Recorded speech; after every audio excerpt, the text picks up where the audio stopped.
Portanto, todo golpista é um violador de direitos humanos por essência. O racismo, o ódio, o golpismo deve ser combatida com o rigor da lei.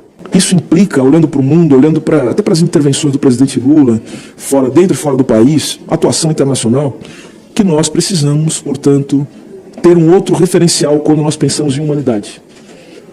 O que está em jogo aqui é uma reorientação daquilo que nós consideramos como sendo humanidade. É preciso, portanto, que a nossa dimensão de humanidade abarque pessoas e grupos que outrora não fizeram parte dessa concepção e, portanto, a política nacional de direitos humanos, internacional também, foi construída sem levar em consideração essas pessoas. Veja o presidente Lula ter falado da guerra, né? E tem insistido muito em como é necessário que nós possamos construir a paz. E a paz não se dá apenas a paz no território europeu, mas sem construir a paz em outros lugares do mundo que são assolados pela guerra, também nós não vamos construir uma paz em lugar nenhum do mundo. E, portanto, nós precisamos alargar nossa concepção de humanidade e fazer com que aqueles que não pertenciam a essa concepção possam adentrá-la. Então, para nós, isso é fundamental.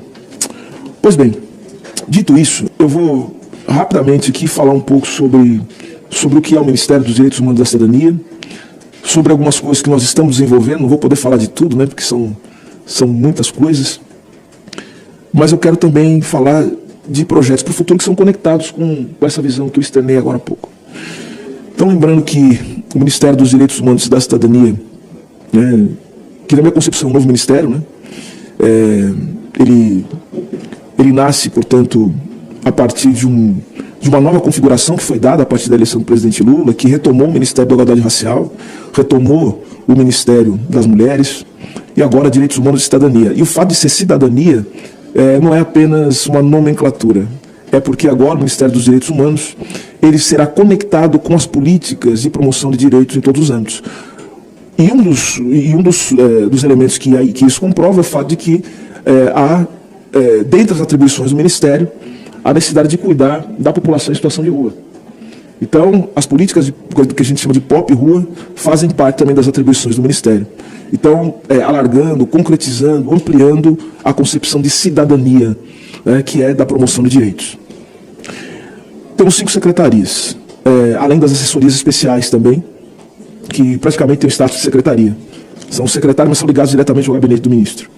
Então, nós temos, primeiro, a Secretaria de Defesa e Promoção de Direitos Humanos, temos a Secretaria Nacional dos Direitos das Crianças e dos Adolescentes, a terceira secretaria, a Secretaria dos Direitos das Pessoas com Deficiência,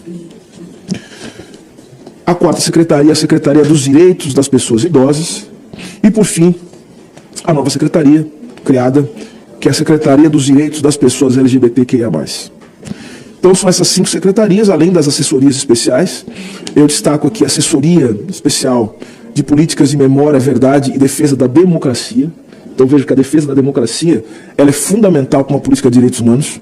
Todo o ambiente não democrático são afrontas. Portanto, todo golpista é um violador de direitos humanos por essência. E assim é necessário que a política nacional de direitos humanos esteja conectada também com a defesa da democracia, com a recomposição da memória, com a revelação da verdade, com a promoção da justiça e também um compromisso com a não repetição dos atos do fascismo, do golpismo, que ainda rondam o Brasil. As de memória, verdade, justiça, não repetição, elas sempre formaram um núcleo tradicional da defesa dos direitos humanos no Brasil.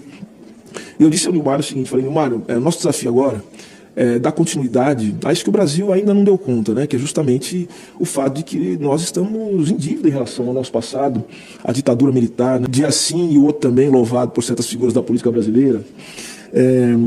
Nós temos o desafio ainda de superar esse momento da história, nós temos que trazer isso à tona, nós temos que implementar políticas de reparação, de justiça, enfim, nós precisamos recompor todo o sistema que nós criamos, né, e que foi abandonado, que é a Comissão de Anistia, a Comissão Nacional de Modos Desaparecidos Políticos.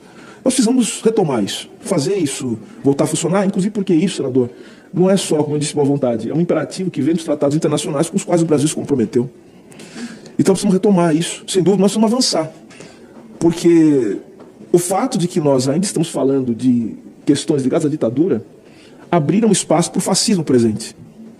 E nós temos que lembrar também que houve um campo muito fértil para o florescimento da ditadura, porque o Brasil sempre foi um país que teve muitos problemas do ponto de vista da sua estrutura, da sua formação social, sendo mais preciso. O Brasil sempre foi um país moldado a partir do racismo, como uma herança e que foi sendo aprimorada por conta do passado da escravidão no Brasil também, que nós não demos conta disso, o senador sabe muito bem, talvez melhor que todos nós, né? Vem falando disso há muitos anos. O autoritarismo, que também se liga diretamente com a escravidão, com as hierarquias sociais que no Brasil criaram e moldaram as instituições no Brasil, as estruturas sociais que criaram as instituições, e também nós somos um país, né, autoritário, um país racista, que também é um país que é muito resistente a toda e qualquer política de igualdade. Um país cuja dependência econômica é um dos nossos traços fundamentais. Eu sempre gosto de citar isso, senador, por uma questão teórica, e para nós teoria é muito importante. A teoria nos orienta, nos permite ver o mundo, a gente tem que estudar. Eu sempre digo isso, para a gente poder avançar.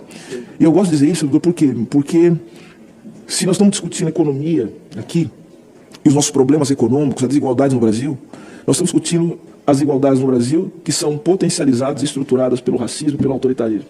Ou seja, todas essas questões, elas estão numa relação dialética, podemos dizer assim, diálogo permanente, de tal sorte que nós não vamos superar o racismo e o autoritarismo se nós tivermos uma política econômica que tenha o povo brasileiro como prioridade. Não haverá uma política econômica que tenha o povo brasileiro como prioridade se nós não dermos conta do racismo e também do autoritarismo que nos ronda, a nossa aversão à democracia. E quando eu falo democracia, eu não falo apenas do voto, mas falo da participação popular. Da participação popular efetiva. O Brasil ele desenvolveu instituições que são avessas à participação do povo. E se a gente não resolver isso, a gente também não caminha. Por isso que na assessoria especial de memória, verdade e defesa da democracia foi criada pioneiramente uma coordenação geral de memória e verdade da escravidão e do tráfico transatlântico de pessoas escravizadas.